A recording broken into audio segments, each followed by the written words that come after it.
I'm here with Jennifer Costello. Is that how I pronounce it? Yes. Costello, from the Health Hut. Yep. And we're going to give you some great information. Welcome to the Pulse Project. Pandemics had an effect on everyone, whether it's physical health, mental health, effects of being isolated, financial stress, and more. This project's designed to show you the resources you have available to help you move forward during these tough times. Welcome to the Pulse Project. It's been brought to you by Bank, Community Development Partnership, and Witty Media. So you guys have kids? We're empty nesters now. Okay. They're all... Oh, everybody's going out. Yes. Okay. So I'm assuming nutrition and diet has been heavy in your household. How did the kids deal with that growing up? Oh, it was fun. There would be times I would find supplements shoved under the bed. Okay. And I'd be like,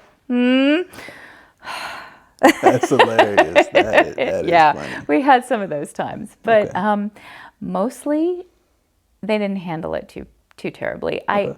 I tried to keep at minimum the things that I had them taking. And during the summertime, when you're out in the sunshine and not around a ton of school kids in a limited size classroom, I didn't really do a whole lot of supplementation because they're outside making their own vitamin D. Okay. And vitamin C is important all the time because we can't make it. But if you're getting it like in the summer in fresh fruits and things like that, that's not too bad, Okay. you know.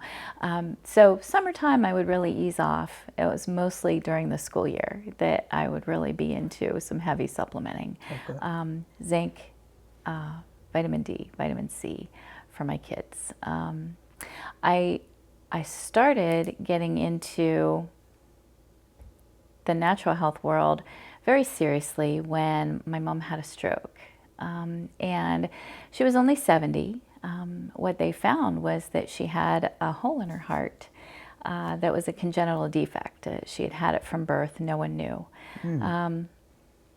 But she had a stroke and she got into this medical hamster wheel of one more problem, one more medicine, one more problem, one more medicine. So it was probably about 25 years ago when I first walked into the Health Hut and met Kelly Miller and started asking questions. And the guidance that I received there was amazing, and was able to get my mom off most of her medications, get her on a lot of really good supplements to help, and got her recovered and had her on a minimal number of pharmaceuticals. I think 2 for most of her rest of her life. And that was really improved her quality of life, that she didn't have, they talk about side effects from pharmaceuticals, and we like to say that those are really just effects, that they're not side things. These are most likely going to happen to you and will create a need for another pharmaceutical. And there are absolute, if I'm in a car accident, please get me to a trauma center. If I'm having a heart attack, please get me to a good hospital. Right. You know, I don't want to say there isn't a time and a place for conventional medicine, because there absolutely is. My doctor is right down here in Beaver Falls. I just love him. And we fight a lot, but he listens and he's willing, you know, to work with me. But with your doctor, you must be your own advocate. Right. And that's so important. Don't just go along, but do your own research. Be your advocate. Take responsibility for your health, because no one cares about your health like you do. So I love that. So in talking about, that's interesting that, you know, you do have a favorite doctor and, you know, you are an herbalist. What do you recommend? How would somebody do research? Like, what steps would you give them? If someone's feeling something in the heart and they're about to go to the doctor, how could they do research so they're educated enough when they walk in? So start looking at anatomy. Learn how your body works. And that's very easy to do, Dr. Google, right? Right. And I'm not saying to use that for the end all and be all, but use that to educate yourself. If you're feeling some things in your heart, or if you're feeling some things in your gut, first begin to learn why you might be feeling those things. And it's usually your diet. That is what almost everything comes down to, is diet. And now, unfortunately, we're just not able to get the nutrition out of our diets that we need. So often supplementation is absolutely necessary. But learn how your body works and be able to talk to your doctor intelligently. And I would say possibly even go so far as to learn some of their terminology, because it's much easier for them to respect your opinions when you can share with them how you feel intelligently. Okay. That makes complete sense. So you said after your mom had a stroke, you guys went from her having a lot of meds, Several meds, yes, to just a few meds. Right. That's definitely great to hear. How has your journey with you and your mom changed the family overall, like when it comes to health? Oh, I think a great deal, because then nutrition became so much more important. My mom cooked. My dad had a garden, so I grew up like that. But when I was sick as a little girl, a can of Campbell's chicken soup was like the best thing in the world for me, because I never got that. So that was kind of a fun thing. And so, that being said, a bag of chips once a month, that's okay. Having a treat, once every few weeks, that's really a fun thing. It just shouldn't be a lifestyle. So that's what that became in our household. It was not processed foods, boxed foods. It was either oatmeal or eggs, or my daughter still loves it when I make her breakfast muffins. And whenever she was little, that was the only thing that she would eat for breakfast. She was my picky eater. Okay. And they were oat bran, flax meal, carrots, apples, and then some dark chocolate chips for fun. But that was a great breakfast. So that was a recipe that I think I made like 3 dozen muffins every week for years. I got so tired of it. But that's the important thing, is the nutrition and how you put them together. And it's so easy to find awesome recipes online. The internet is a great resource. I would say in this day and age, it is really important for people to consider being gluten-free and, at least to some extent, dairy-free. And the reason that I say that is there are so many problems with agriculture now that the toxicity of conventional dairy and conventionally grown crops are unbelievable. What most people don't realize, so if you look at a package sometimes and it says non-GMO, the genetically modified organism. So what is a GMO? It is scientists have taken wheat and corn and oats and barley and rye and soy. Scientists have taken all those things and made genetic modifications to them. Not so that those things can be more pest resistant, but so that they will not die when the herbicides and fungicides and pesticides are sprayed on them in such heavy concentration. So that's what genetic modification means. And so it's not a natural product. So with that being said, glyphosate contamination is at unbelievable levels in our bodies. Glyphosate is Roundup. So if you or your neighbor sprays Roundup in the yard, that's glyphosate, and it's highly toxic. And what glyphosate does when it gets into the body is it starts to break down the cell lining of your gut. So our gut lining is supposed to look like this, and you're not supposed to be able to see through it.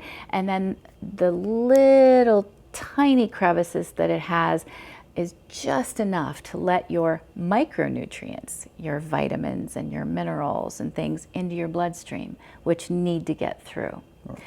But whenever there's heavy glyphosate and the pesticides and processed foods and hydrogenated oils, our gut linings are looking like this.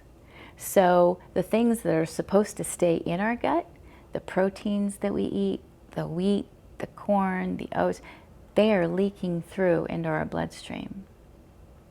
So then people are developing gluten sensitivities, intolerances to dairy. I can't have soy, I can't have corn, I can't have anything with the high fructose corn syrup in it, which read your ingredient labels, please, and stay away from high fructose corn syrup. But all of these things are so heavily contaminated that our bodies are breaking down because of it. Interesting. So why has this not been something that is banned? You know, these things that are harming us so much. Are we at a point where maybe there's not enough data and statistics and proof, like, or is it a war between pharma and, yes, you know, big pharma, big ag have some of the biggest lobbies in our government and pay the most money to our government so that our government will not protect the people. That is why it is our responsibility to protect ourselves and to have the knowledge, because knowledge is power. Right. The government isn't going to tell you that GMOs are a bad thing and that glyphosate is hurting you. But if you've seen all those commercials about glyphosate and have you developed cancer, that's a huge red flag. Right. And that all those things are very dangerous. Knowledge is power. I think I just said that, but it's so important. Be armed with the power to protect you and your family. There are plenty of statistics. There are plenty of studies out there that back up this. Alessio Fasano is a Harvard-trained physician, and he is I believe he's currently the head of gastroenterology at UMass Hospital up in Boston. And he won a Nobel Prize for writing a paper that says all disease begins in the gut. And it goes to reference all of those things. Some great resources to increase your knowledge. There's a website called EWG.org, and that stands for the Environmental World Group. And what they do is lots of studies and give out lots of information on all of these things like glyphosate and the pesticides and the herbicides and what toxic things are in skincare products and shampoos and dyes and everything. They're natural options for all of those things that are not toxic to our bodies. So being prepared and being equipped to know what choices to make is invaluable. Every year, EWG comes out with a Dirty Dozen and a Clean 15. And their lists of the Dirty Dozen is a list of produce that you always, always, always buy organic, because it is very toxic if you buy it conventionally grown. And then the Clean 15 is just that. So that is 15 different, produce items that you can just go ahead and buy conventional, because that'll save you some money and you don't need them organic. What are some common ones that people buy and they normally go for the cheap? So I would say grapes, berries, anything like that, and apples, peaches, And this is everything I'll buy. nectarines. Those things are so important Okay. to buy organic. And you know what? Aldi's has a great organic section. Okay. They have great options, and I'm there every few days getting my organic produce when I don't have our CSA at the health hut like providing me with the every week. Happy Farms we're working with this year, and it's $20 a week for 4 to 6 items. Okay.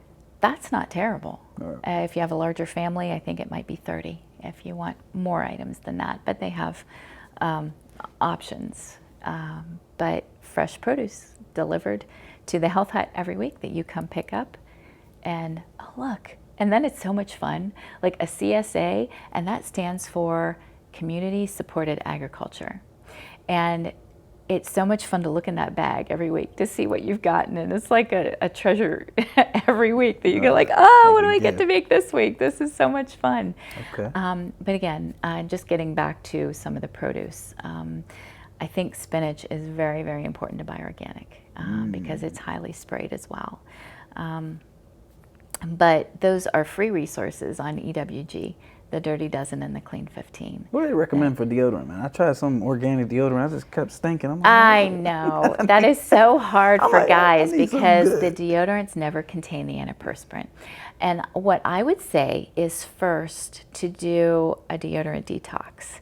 And you can find that on YouTube very easily. And it's usually a paste of baking soda and water mixed. Okay. Some people mix in some other things with it. And you just kind of walk around with that to just start detoxing and pulling the aluminum out of the pores because antiperspirants have aluminum in them, and it's a toxic heavy metal. So start by doing that, and then it's usually a trial and error, finding the one that works with your specific body chemistry. We have a few brands, American Provenance, Andalou, I can't remember if Thayer's has one or not, but we have several options. Okay. That, you know, I usually do for us girls. I usually do my deodorant, my solid stick, and then I take one of our spray deodorants and I spray it on my clothes because it doesn't stain, and then that if I do sweat and it gets on my clothes, it's not going to start to smell because I have the deodorant on my clothes as well. Okay. So. Do your husbands use your deodorant? Yes. I was about to say, I don't know if women know, happily. but most of us men use female deodorant. Yeah. It works the Oh, best. yeah. That's a Yeah. common thing, especially in the summertime. We use Yeah. female deodorant. Yeah. That's Yeah. that's always funny to hear that other men are doing that. So I sent you guys over some statistics about, I believe it's from the years 2015 to 2019. Roughly over 10,000 people passed away in the Yes. Beaver County area. And 2,100, roughly about 25%, maybe 20%, is cancer. Yes. So I wanted to talk about that. I've lost a few people to cancer. I feel like Yes. everybody Oh, absolutely. I as has. First off, can you explain what exactly does cancer do to the body? So, cancer is an abnormal growth of cells that are not supposed to be there anymore. If our bodies are working appropriately, we have these little watchdogs in our bodies that look at our cells and say, okay, you're a healthy cell, I'm going to leave you alone. Oh, there's some problems with this cell over here, so I'm going to kill it. And that's called apoptosis. Okay. And that is appropriate cell death. Our bodies are getting rid of cells every day. All of us make cancer cells every single day.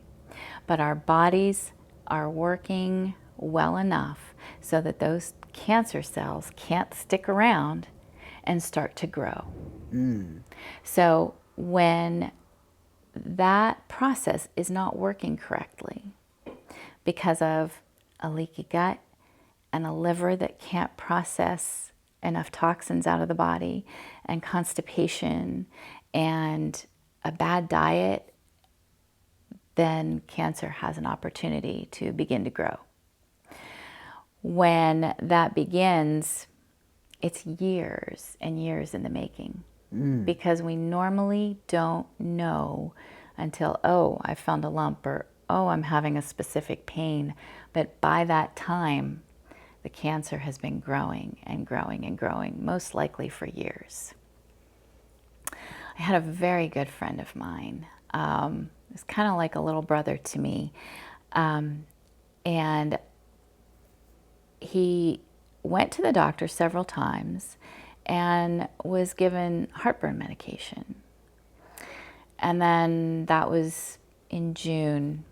In August of the following year, he was in the emergency room out in Spokane, Washington, where he was visiting his family. And they said, you have stage 4 cancer of your liver, your colon, and your gut. Stage 4. And it was missed over and over and over. And his diet was terrible. And this is someone whose wife worked with my husband up at the 171st, and they said, I want to go talk to him. Can I go talk to him? She's like, sure. And when I walked in his house, he had a Powerade and a bag of chips. And I walked over and I took the Powerade and I dumped it down the drain, and I took the chips and I threw them in the garbage, and I'm like, never again. Those energy drinks and the Gatorades and the Powerades, they are toxic. They have the polyethylene glycol, which that's an antifreeze. Just so we're clear. Those are toxic things. And when you have cancer, you've got to get rid of every toxin in your life to give your body a shot at maybe beginning to heal from it. There's a lot of work to do when the cancer diagnosis comes down. He went on every supplement that I would give him. And he took a lot of high-powered curcumin, which is the active compound in turmeric. You have turmeric, and your curcumin is the active compound. That's the quote-unquote anti-inflammatory compound. Grapeseed extract is wonderful at working at cancer stem cells. Even when it's declared that you're in remission from cancer, those stem cells live in your body. They won't be killed by chemotherapy, because then they go into hiding so that they can resurface somewhere else at some other time. That's why we have those recurrences of cancer, because chemotherapy cannot get to the cancer stem cell. So compounds like curcumin and grapeseed extract and apricot seeds, all of these things are not a cure in any way, shape, or form, but are a help to the body so that the body can begin fighting its own battle. Okay. So these things, this is pretty much at the stage when either you've gotten a diagnosis or you say you're in remission. Those are the times to take those.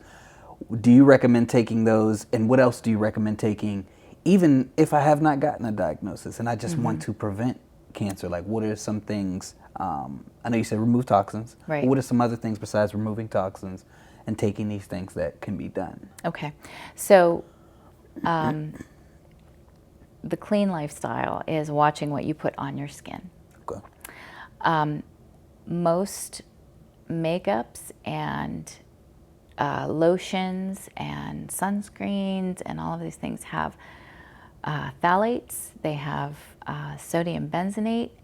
Benzene was a bioweapon back in World War II. They used it in the bombs that they dropped in Berlin. And benzene would kill a lot of people. And these things are in skincare.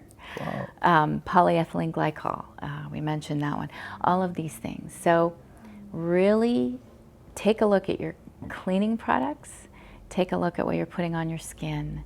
Take a look at what you're putting in your body. That's your first line of defense. Secondly, I love a good multivitamin. So, and your one a day, your one a days from your big box stores are not going to be one that, number one, dissolves quickly enough in your stomach for it to be assimilated as it's going through your small intestine. Okay. So you need one that, and a lot of people have trouble with taking multivitamins because they can upset the stomach. So this is one of my favorites, and again, one of our favorite companies. Terry Lemerond was the owner of Terry's Naturally. He sold out not to a big conglomerate, but to his employees. Okay. So his employees are all owners of the company now, which is just beautiful. Yeah, that's great. That's yes, a great idea. he's a wonderful man. I think he's in his 80s, and he's still traveling the world looking for the best ingredients for his supplements and formulating, and then his employees are taking care of the business and doing that. But his vitamin and mineral profile on his clinical essentials is really by far one of the best. But anytime that you're looking for a vitamin, look for whole food. You know, if a vitamin is made from food and not just in the lab, it should either be methylated or whole food. Okay. Because those are important things to look for, because those things, your body's going to go, hello, old friend, I know what to do with you. And it's going to put it in the right places. Okay. Something else that I absolutely recommend, people have a diet too high in omega-6s. And omega-6 is a fat that is oftentimes from hydrogenated oils, rancid oils. And hydrogenated means it's been heated to the point where it turns rancid. So then it does very bad things. And that's all of your fast food French fries, all of your fast food. And look at the ingredient list on margarines, things like that.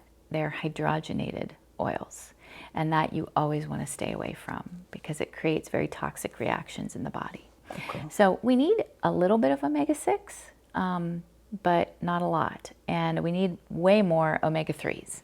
So omega-3 is what's in fish oil, and it's EPA and DHA and I think DPA. And those things are brain health, heart health, joint health, nerve health, and cognitive function, mood help, because our brains are made of fat. And if they don't have the healthy fats, then we're depressed and we're in a bad mood. And if our liver is toxic, then we're angry. All of these things, clogged lungs, constantly clogged lungs, or sadness. And like I said, liver is anger.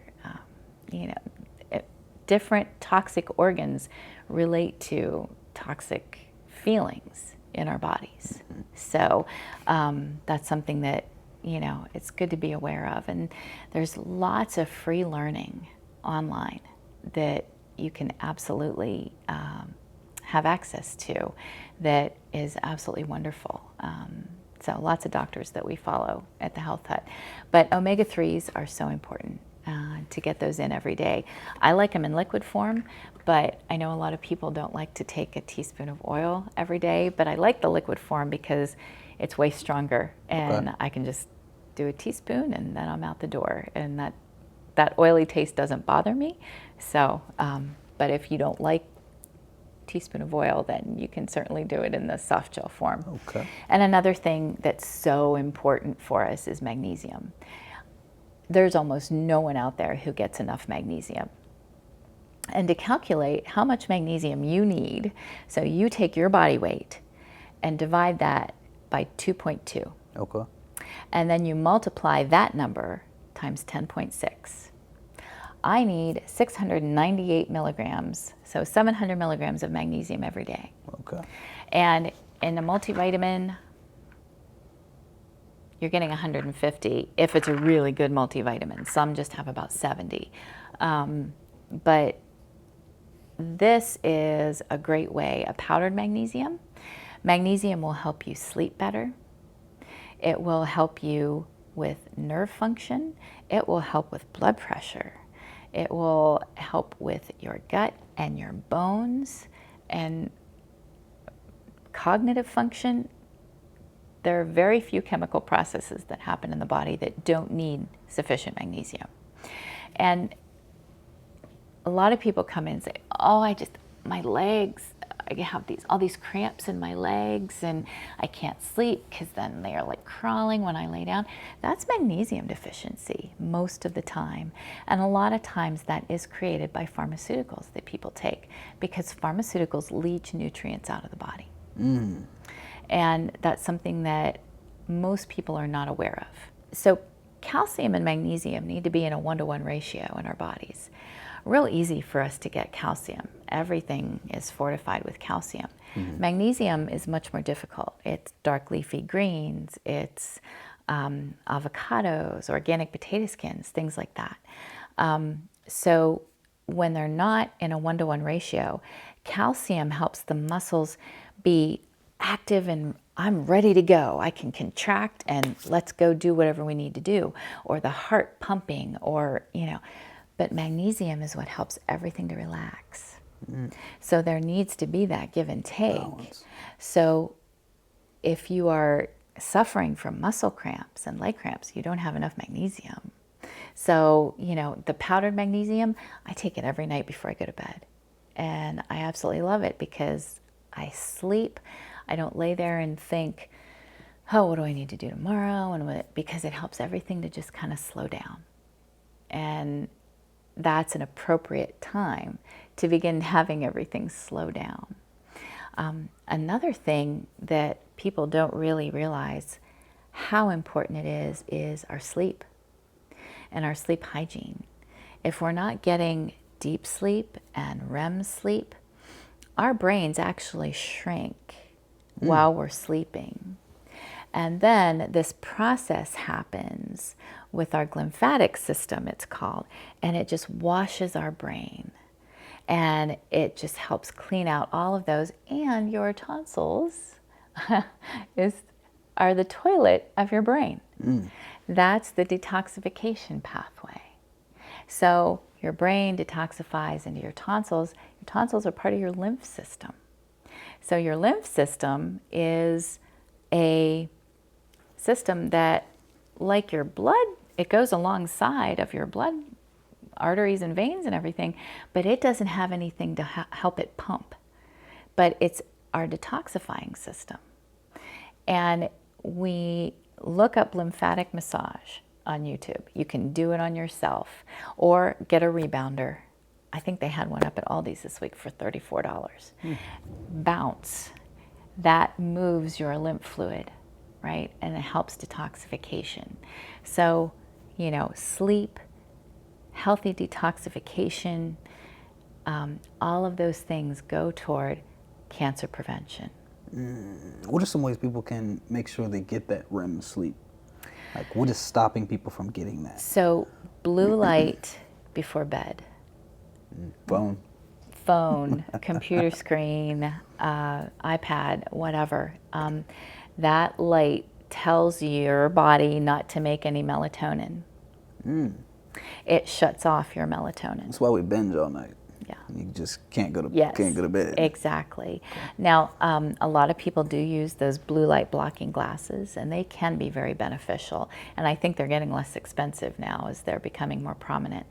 But shut off the TV and the social media and everything, I'd say at least by 7. If you're going to bed, at 9? If you're going to bed at like 9 or 10. Okay. Yeah. Because I'm kind of a midnight, 1 a.m. guy. Okay. You know what I mean? That's, So. and I'm normally up by 6, 7. Okay, so you're not getting enough sleep. So I have more time now. Because I was juggling both. Oh, that's so I got more time. And now. that's stressful, and that's very hard to be able to relax from. The hours between 10 and 2 are when most of our detoxification is taking place. And that is when we're getting our deepest sleep. So if you're going to bed at midnight, you're shorting yourself a couple hours on that detoxification. Man. I'm the boater of bad things. This is great because I can always adjust. Yeah. It's just to me, the wife and the kids are asleep, so this is where I'm gonna get the most. Yes, and I get that. Sometimes we need that time, but even if like you do like a 10:30 or 11, just one more hour. What is it about that time frame? Is it the sun, moon, like what? Yes. Okay. Think about before we had all the technology and everything, and even electricity. When it started to get dark, you had candlelight. That candlelight is orange, right? It's warm and soft. So those warm, soft lights start telling our body, hey, it's time to wind down for the day. And then circadian rhythm. I was trying to think of the word. That's what it's called, our circadian rhythms. So you're telling your body it's time to wind down. And then it's easier to go to sleep closer to that time. And then when you're falling asleep and you get into that deep sleep and then your REM sleep, your body is able to, it needs enough time to really shut down and begin that detoxification process. It's not a fast process. It needs time, and it can't happen quick. It needs to happen slowly because it needs to be thorough. Okay. Oftentimes, taking some melatonin before bed can be helpful for some people.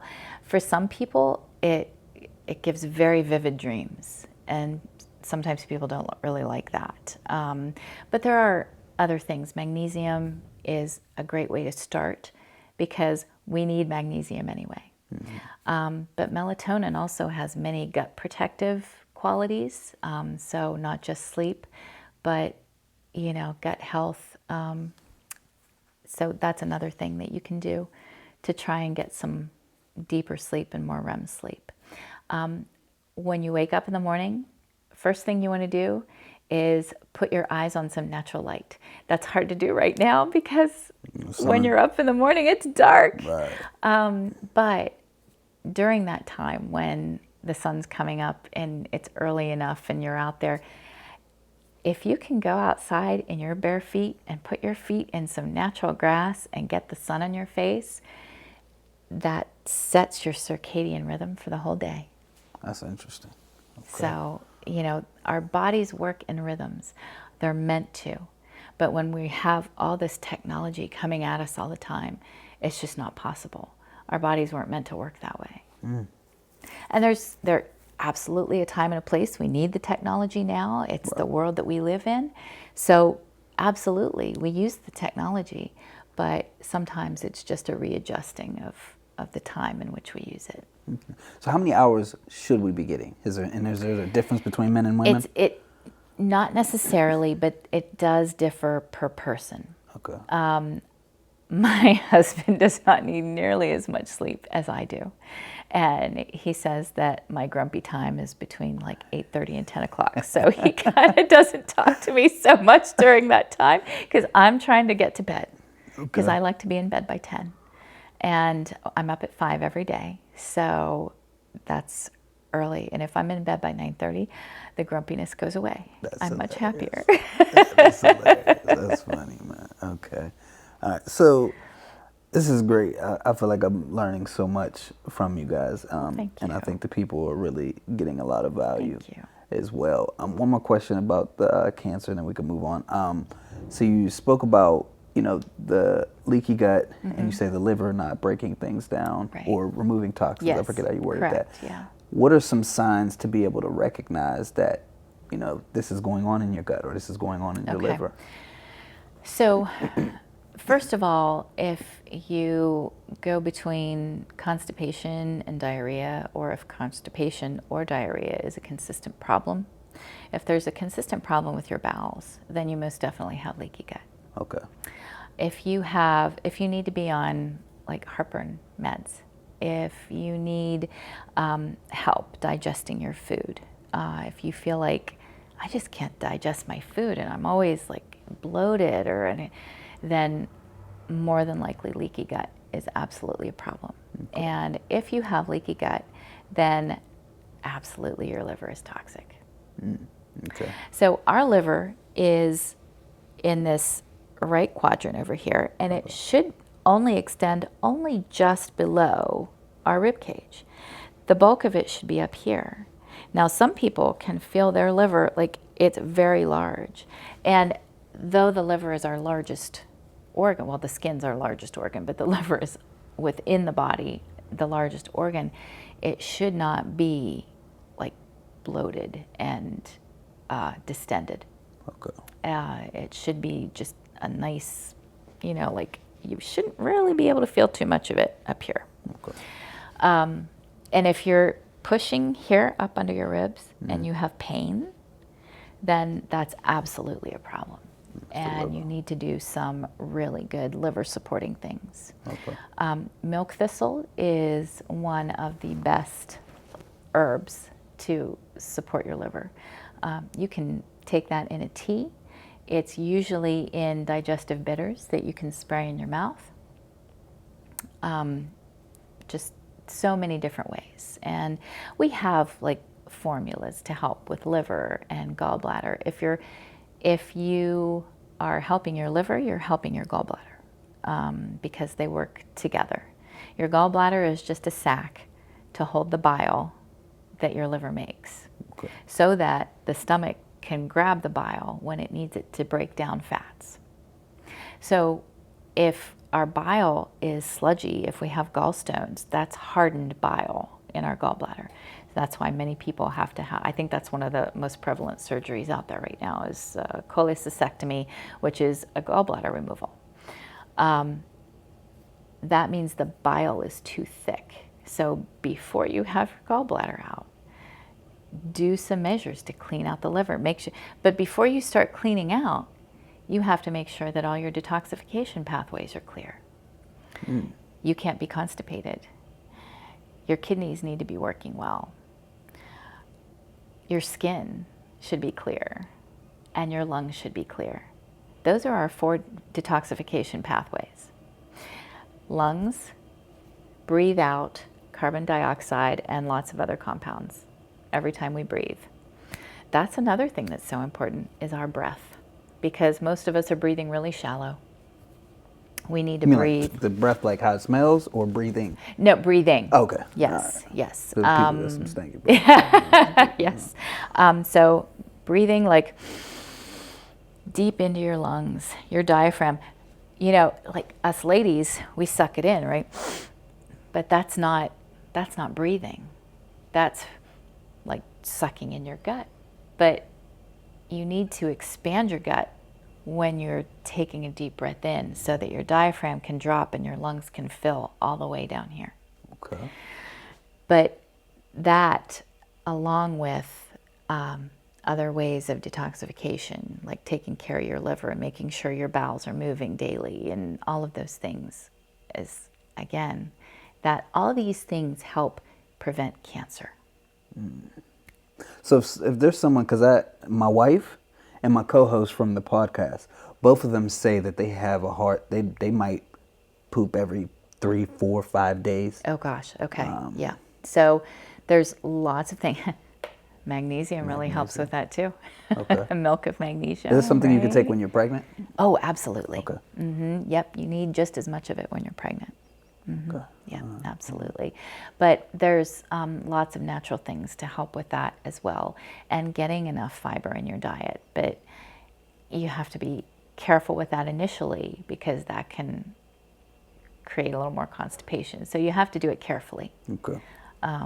But yeah, should be moving your bowels at least, at minimum, once every day, and multiple times a day is better. Like, essentially, every time you eat, you should be pooping out something, because that's the last thing you ate when you're bringing in something new. Okay. So in essence, that's how it should work. Okay. All right. Okay. Is there anything else that you would like to discuss or bring up? Just to plead with people, take responsibility for your health. No one cares about your health like you do. And when you are in a committed relationship, be the advocate for one another, be accountability partners, help each other through those things, because doing those things together is way easier, Right, it really is, than trying to carry it by yourself. And having someone to walk that health journey with is a precious thing, because you just learn so much together, and it makes it a lot more fun. Yep. Oh, my last question was, so holidays are inevitable. Oh, yeah. Holidays are inevitable. Thanksgiving, you want to pick out what is, and of course we call this flu season. It's probably going to be called COVID season now, yeah, right. moving forward. Yes, absolutely. So, and numbers do go up around that time. I think it has a lot to do with food. What are some things that people can do to protect themselves, other than not overeating, because they're going to overeat? Right.